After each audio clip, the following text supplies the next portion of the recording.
आज जो मीटिंग हुई है पीएमडीसी में, उसमें ये फैसला हुआ है कि जो पीएमसी ने मंजूर किए थे 15 मेडिकल एंड पूरे पाकिस्तान से, केपीके, पंजाब और जो भी मंजूर हुए थे, पीएमसी ने जो पिछले 3-4 महीने नए कॉलेज मंजूर किए हैं उनके रजिस्ट्रेशन मंसूख कर दिया उन्होंने। और अब जो है ना उन्होंने एक और काम किया, वो ये है कि जो पुराने रजिस्ट्रार थे ब्रिगेडियर साहब, क्या नाम, ब्रिगेडियर हफीज साहब, तो वही ब्रिगेडियर हफीज साहब को दोबारा उन्होंने रजिस्ट्रार तैनात कर दिया। और ये कंफर्म न्यूज़ है। तो ये बार बार मुझे इनबॉक्स में बहुत ज़्यादा पूपा हो रहे हैं मैसेज, तो मैंने कहा एक कंफर्म जो है आपको डिटेल वो सेंड कर दो। ये ऑडियो पैगाम बेसिकली हसन बलोच साहब का है, जो प्राइवेट कॉलेजेस के स्टूडेंट को रिप्रेजेंट करते हैं। इस हवाले से मुझसे भी स्टूडेंट काफ़ी ज़्यादा क्वेश्चन कर रहे हैं कि सर ये वाकई कंफर्म है या नहीं। तो मैं आपको ये चीज़ 100% कंफर्म कर देता हूँ कि जी हाँ, अब बिल्कुल 15 मेडिकल कॉलेजेस जो हैं उनकी रजिस्ट्रेशन कैंसिल कर दी गई। और ये आज ही नहीं बल्कि ये काफ़ी दिन पहले से कैंसिल हो चुकी थी, लेकिन कंडीशन जो कि मैं एग्ज़ाम की तरफ मेरा मेन फोकस था, तो मैं उस वजह से आप लोगों को अपडेट नहीं कर पाया।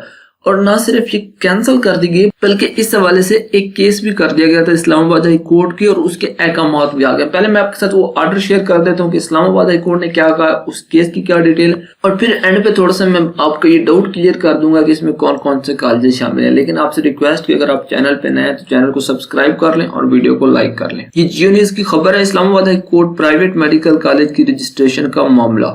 पीएमडीसी को प्राइवेट मेडिकल कॉलेज की रजिस्ट्रेशन दरख्वास्त पर 20 मई तक फैसला करने का हुक्म। इस्लामाबाद हाई कोर्ट के जस्टिस मियां गुल हसन औरंगजेब ने अहकामात जारी किए।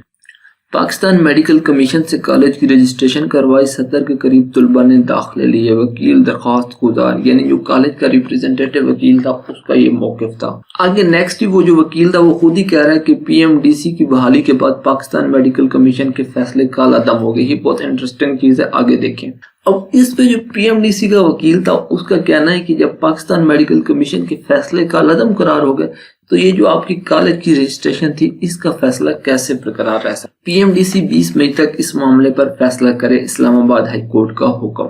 और अब फाइनली तौर पर जो है पीएमडीसी ने इन 15 मेडिकल कॉलेजेस की रजिस्ट्रेशन कैंसिल करते हुए ये कहा है कि जो वहां पर स्टूडेंट स्टडी कर रहे हैं उन स्टूडेंट को दूसरे कॉलेज में शिफ्ट कर दिया जाए। अच्छा, पहली तो बात यह है कि ना तो उन्होंने खबर में उस कॉलेज का नाम लिया था जिस कॉलेज की जानिब से पिटीशन दायर की गई थी, और ना मैं यहाँ पर किसी कॉलेज का नाम लूंगा। 14-15 के करीब कॉलेज हैं, मैं किसी कॉलेज को डिफेम नहीं करना चाहता, उनके अपने मेरिट्स और डीमेरिट्स हैं, मैं उस हवाले से बात नहीं करना चाहता। अलबत्ता ये कन्फर्म है कि 15 के करीब कॉलेज हैं। इन कॉलेजेस की रजिस्ट्रेशन कैंसिल होगी यानी पीएमडीसी ने तो कर दिया, लेकिन नेक्स्ट क्या होगा, ये मोस्ट इंपोर्टेंट क्वेश्चन है। देखिए, कुछ दिन पहले यूएचएस ने जो है वो अजरा और वतीम की जो रजिस्ट्रेशन थी वो कैंसिल की थी।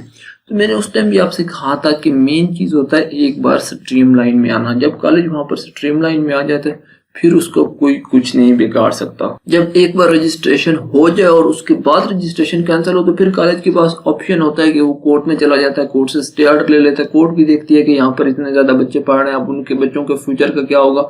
और पीएमडीसी को भी देखना पड़ता है कि अब 15 मेडिकल कॉलेज के बच्चों को दूसरे कॉलेज में शिफ्ट करना, ये कोई 1-2 कॉलेज तो नहीं, इतने ज्यादा कॉलेज हैं, तो ये खासा जो है वो मुश्किल काम है, ये इतना आसानी से नहीं होने वाला। तो इस हवाले से स्टूडेंट को परेशान नहीं होना चाहिए। यानी दोनों ऑप्शन है। पहली बात है रजिस्ट्रेशन कैंसिल, वो तो खैर हो चुकी है रजिस्ट्रेशन कैंसिल, लेकिन होती है तो आपको दूसरे कॉलेज में शिफ्ट किया जाएगा। तो आपको इस हवाले से परेशान नहीं होना चाहिए। आपकी जो रजिस्ट्रेशन थी, जो आपका एडमिशन है वो कैंसिल नहीं होगा, कॉलेज का हो जाता है, वो अलग बात है। और दूसरा मैंने आपको बता दिया कि कॉलेजेस जो होते हैं वो स्टे ऑर्डर ले लेते हैं, वो स्टे ऑर्डर पर लंबे अरसे तक चलते रहते हैं। राइट रिसेंट की मिसाल आपके सामने है कि वो कितने अरसे से जो है वो स्टे ऑर्डर पर चल रहा है। इस हवाले से आपने अपना ओपिनियन नीचे कमेंट बॉक्स में देना है, वीडियो को लाइक करना है, चैनल को सब्सक्राइब करना। Thanks for watching.